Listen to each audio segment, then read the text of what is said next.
ब्रह्मा जी के मानस पुत्र होने के कारण परमात्मा की मैंने अघोर तपस्या की और तपस्या के फल के स्वरूप परमात्मा ने मुझे ऐसा एक वीणा दी, जो वीणा मेरे पास है वो सप्त स्वर वाली वीणा है। तो ऐसी 3 वीणा की कथा बताई है। एक माँ सरस्वती के पास वीणा है जो ब्रह्मा जी ने उसे दिया है। यहाँ पे नारद जी के पास एक वीणा है जो भगवान विष्णु ने दिया है, और एक रुद्र वीणा है जो भगवान शिव के पास है। ये तीनों वीणा की महत्वता है कि वीणा जब जब बजाओगे, नारद जी को बताया कि जब जब वीणा तुम बजाओगे और गुणगान गाओगे, तब भगवान कहते मैं तुम्हारे पास आऊँगा, तुम्हारे सन्मुख रहूँगा। भगवान ने ऐसी बहुत सी चीज़ अनेक भक्तों को दी है जिससे वो बजाए या उसे बुलाए तो परमात्मा उसके अधीन हो जाते। नरसिंह मेहता को करताल दिया था, तो जब करताल बजाता था तब नरसिंह मेहता के पास भगवान प्रकट हो जाते थे और उसकी सब मनोकामना पूर्ण करते थे। उसी प्रकार यहाँ नारद जी को भी वीणा दी, देवदत्ताम वीणाम, परमात्मा ने वीणा दिया और वो वीणा के कारण नारद जी पूरे जगत में कहीं भी जा आ सकते हैं और कहीं भी भगवान को स्मरण करके भगवान को बुला सकते हैं। तो हे महर्षि वेदव्यास जी, ये मैंने जो कथा बताई यह सब भक्ति के कारण बनी हुई है। तो भक्ति के अनुसार जो भी व्यक्ति भक्ति करेंगे उसे भगवान की कृपा प्राप्त होगी। भक्ति होने से ज्ञान भी प्राप्त होगा और वैराग्य भी प्राप्त होगा। इसलिए आप ऐसा कोई ग्रंथ की रचना करें जिससे भक्ति और ज्ञान वैराग्य पुनः स्थापित होवे, जन जन के हृदय में स्थापित होवे, हर एक मनुष्य के हृदय में स्थापित होवे। ऐसी आप कथा कही, ऐसी आप कथा लिखे। तो नारद जी ने कहा कि हे महर्षि वेदव्यास, आप ऐसी भक्ति, और जो भक्ति करता है ना उसको भगवान स्वयं धारण करते हैं।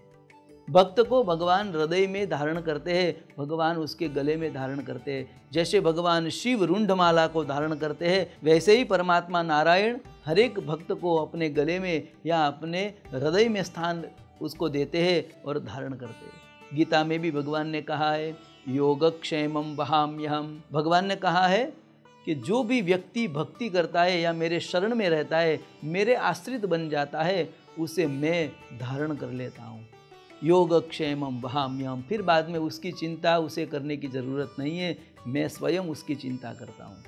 जो भगवान का चिंतन करे भगवान उसकी चिंता करता है। तो यह भक्ति में सर्वश्रेष्ठ, यह भगवान और भक्त का एक विशेष संज्ञा बताई है।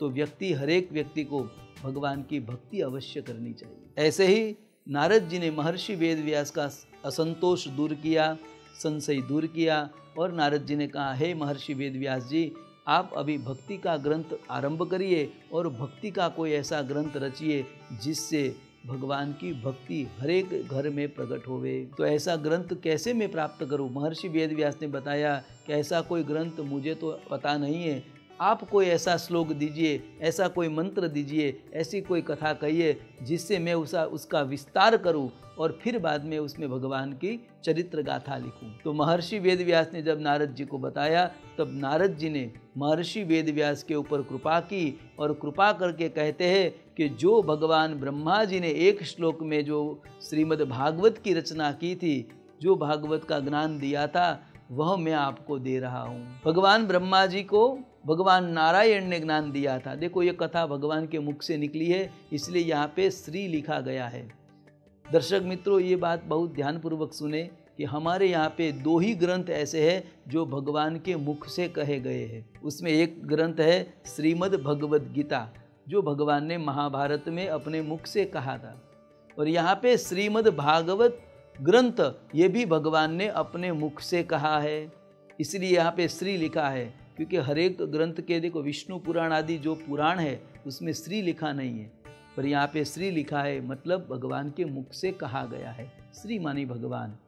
तो यहाँ पे भगवान ने अपने मुख से ब्रह्मा जी को दिया और ब्रह्मा जी ने मुझे जो दिया था वो मैं आपको दे रहा हूँ। भगवान ने एक श्लोक में ब्रह्मा जी को दिया, ब्रह्मा जी ने उसके 4 श्लोक बनाए, इसलिए उसे चतुश्लोकी भागवत कहा गया। तो वह 4 श्लोक जो मैंने पढ़े वह मैं आपको बता रहा हूँ, वह आप ध्यानपूर्वक सुने और उसमें आप विस्तार करिए। तो 4 श्लोक वाली श्रीमद् भागवत नारद जी ने महर्षि वेदव्यास को अर्पित किया और महर्षि वेदव्यास जी ने उस 4 श्लोक का विस्तार करके 18,000 श्लोक में उसको विस्तार किया, 12 स्कंदों में उसका विभाजित किया।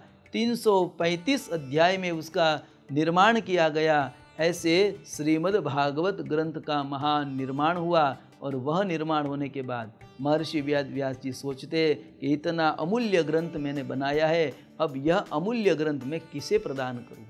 योग्य पात्र भी होना चाहिए। कोई भी व्यक्ति, कोई भी वस्तु का जब आविष्कार होता है तो उसे देने के लिए भी योग्य पात्र होना चाहिए। यहाँ पे श्रीमद् भागवत ग्रंथ का आविष्कार तो हो गया, निर्माण हो गया। अब यह कथा जो है, यह श्रीमद् भागवत की गाथा किसे दी जाए, इसके ऊपर विचार वेद व्यास जी करते हैं कि योग्य पात्र मिले तो उसे मैं सुप्रीत करूं। ऐसा सोचते हुए वेद व्यास जी ने सोचा कि अभी मेरा पुत्र तो है नहीं, मेरा पुत्र जो था वो तो जन्मते ही चला गया।